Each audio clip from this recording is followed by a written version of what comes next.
Well, there are the three pillars that we talk about. And to bring people together to talk about cultural democracy and what are the roles that people who work for institutions, ethnically diverse institutions, can bring to the table. And it needs to represent all of the folk of color, Asians, Native Americans, you name it. And we need to put out a clarion call for people to come. And we need to talk to each other. And we gathered, Kennedy Center hosted, DC Commission hosted, and we said, we didn't have a name at that point. We said, this needs to be a conversation. What should we call it? And that's when we coined the phrase, open dialogue. It was a time of great joy because we had come together at a National State Arts Agency meeting in New Orleans. And the topic of that meeting, the first time such a topic had happened since in the nation's history, was cultural diversity in the arts.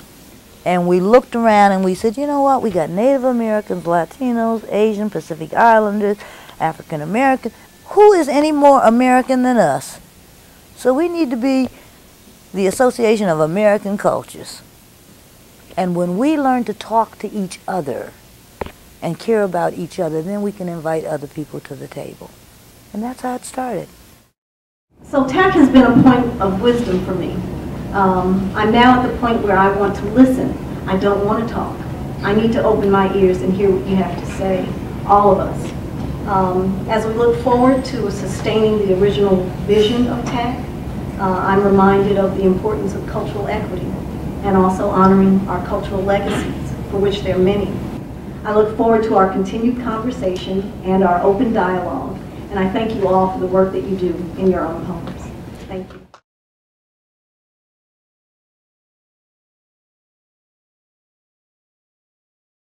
What I'd like us to do is pair off together and talk about what worked in your organization or what kind of program you've operated, both success stories or stories that didn't work so well in terms of capacity building. I signed up to attend the Open Dialogue Conference to learn about other initiatives going on to help the exchange of cultures, as well as to learn about other activities going on in the arts world, specifically around culturally relevant or culturally specific organizations. It gives me a sense of kind of the history from those who've been here in this profession for 30 years and those who are brand new, and it helps me figure out how your generation is going to take it to the next level.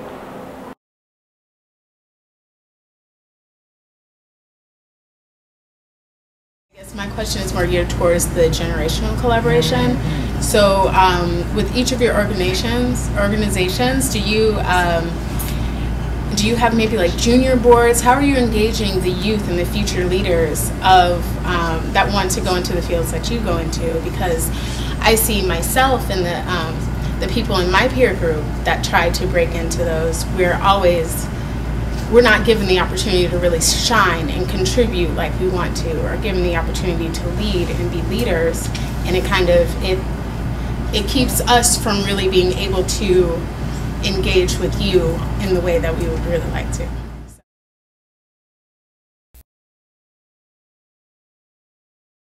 Artists are the voices of our community, and so artists provide a voice, and TAAC is part of that. It provides a voice for our community. So I think TAAC speaking out is critical. So as a voice. The need to gather as a community, and often as a world community. I believe great stories and great art help us to better understand our relationship to each other. The world that I envision is a place where we better understand each other. I believe great stories and great art would help us along that path. I have found that our culture defines us, but our humanity connects us. I think the conference is a platform to launch further discussions. I think after this conference is over, many of us will go back to our communities and continue those conversations and continue those round tables about what we can do to be better, how we can sort of synergize our efforts to create a healthier, more diverse, more wonderful country.